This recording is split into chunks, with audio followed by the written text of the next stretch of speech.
السلام علیکم ورحمۃ اللہ وبرکاتہ۔ سورۃ البقرہ آیت نمبر 207۔ اعوذ باللہ السمیع العلیم من الشیطان الرجیم من حمزہ ونفخہ ونفثہ۔ پیچھے اللہ تعالیٰ نے اس بندے کا ذکر کیا تھا کہ جو منافق مزاج کا ہے اور زمین کے اندر فساد کرتا ہے، اللہ کے کسی حکم کو نہیں مانتا، اللہ کا حکم اس کو بیان کیا جائے تو وہ تکبر میں آ جاتا ہے۔ اب یہاں پر اللہ تعالیٰ ایسے شخص کا ذکر کر رہے ہیں جو اس کے بالکل برعکس ہے۔ وہ اللہ کے حکم کی خاطر کسی چیز کا قربان کرنا تو دور کی بات، وہ خود کو بیچنے کے لیے تیار ہو جاتا ہے۔ مفسرین کہتے ہیں کہ یہ آیت صہیب بن سنان رومی کے بارے میں اتری کہ جس وقت یہ مکے سے جانے لگے تو مکے والوں نے ان کو پکڑ دیا اور کہنے لگے کہ صہیب، جب تو ہمارے پاس آیا تھا تو تیرے پاس کچھ نہیں تھا، تو خالی تھا، اور آج تو جا رہا ہے اور ساتھ تیرا مال بھی تھا۔ صہیب کہنے لگے کہ میرا مال اگر تمہیں میں دے دوں تو تم مجھے چھوڑ دو گے؟ کہتے ہیں ہاں۔ کہنے لگے لے لو، سارا مال لے لو۔ میرا سارا مال لے لیا۔ مدینہ پہنچے تو خالی ہاتھ۔ اللہ کے رسول صلی اللہ علیہ وسلم نے فرمایا کہ بڑی نفع والی تجارت کر کے آئے، بہت نفع والا سودا۔ یہ اللہ کے نبی صلی اللہ علیہ وسلم نے صہیب کے بارے میں فرمایا۔ تو کہتے ہیں کہ یہ آیت ان کے بارے میں اتری۔ اس کی بہت ساری سندیں ہیں، کچھ سندیں ایسی ہیں کہ جس کو اہل علم نے حسن قرار دیا۔ بہرحال اگر یہ صہیب کے بارے میں مان بھی لی جائے تو ایک تفسیر کا قاعدہ ہے العبرۃ بعموم اللفظ لا بخصوص السبب۔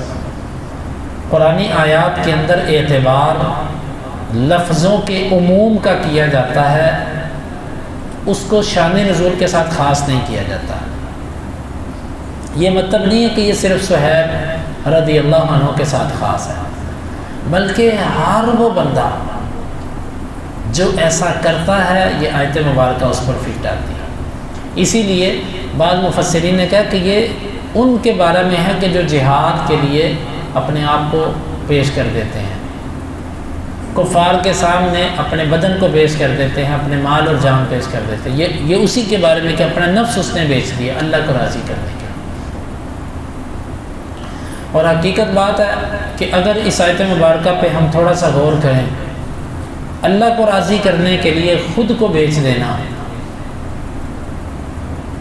یہ کوئی مشکل نہیں اس بندے کے لیے جو اللہ تعالیٰ کی محبت کو سمجھ گیا۔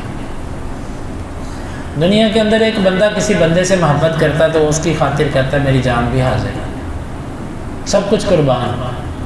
اور جس کو اللہ تعالیٰ سے محبت ہو جائے اور وہ یہ سمجھ لے کہ رب کو جان دے کے ہمیشہ کی زندگی لینی ہے۔ دنیا میں تو کسی محبوب کو آپ جان دیتے ہو تو جان گئی بس، لیکن رب کو جان دے کر موت نہیں ہے بلکہ ہمیشہ کی زندگی ہے۔ تو یہ اللہ رب العالمین نے فرمایا کہ وَمِنَ النَّاسِ مَن يَشْرِي نَفْسَهُ ابْتِغَاءَ مَرْضَاتِ اللَّهِ، لوگوں میں سے کچھ وہ ہے جو بیچ دیتا ہے اپنے آپ کو اللہ کی رضا تلاش کرنے کے لیے، یعنی ہر قسم کی چیز وہ کرنے کے لیے تیار ہوتا ہے۔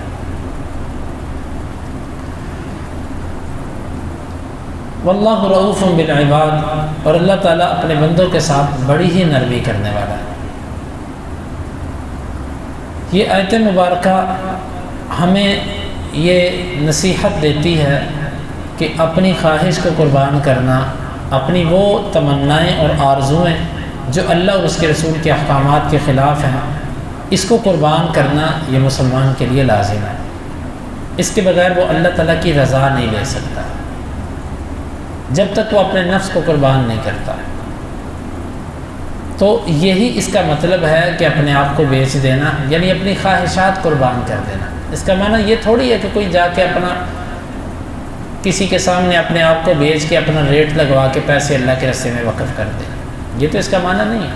اس کا اصل معنی یہی ہے اپنے آپ کو بیچنے کا کہ اپنی ہر وہ خواہش اور آرزو جو اللہ اور اس کے رسول کی باتوں پر عمل کرنے میں رکاوٹ ہے اس کو قربان کر دے۔ یہ اس نے اپنے آپ کو بیچ دیا۔ اور بیچنے کا مطلب یہ ہوتا ہے کہ جب آپ نے کوئی چیز بیچی ہے نا تو اس پر آپ کا اختیار ختم ہو گیا۔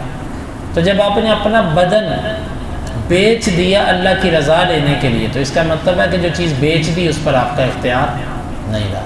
اب آپ کا بدن آپ کا ہے لیکن اس پر حکم کس کا چلے گا؟ اللہ کا، کیونکہ آپ نے اس کو بیچ دیا۔ اور وہ جیسے چاہے اس کو حکم دے، جیسے چاہے وہ اس سے کام کروائے۔ یہ ہے اصل۔ اگر ہم یہ کہیں کہ جی میرا بدن میری مرضی، جو میرا دل چاہے، جو میری خواہش چاہے، جو میری عقل چاہے، تو پھر یہ تجارت نہیں، پھر سودا ٹوٹ گیا۔ اللہ رب العالمین سے دعا ہے اللہ تعالیٰ ہمیں اس آیت کو سمجھنے کی اور اس کے تقاضوں کو پورا کرنے کی توفیق عطا فرمائے۔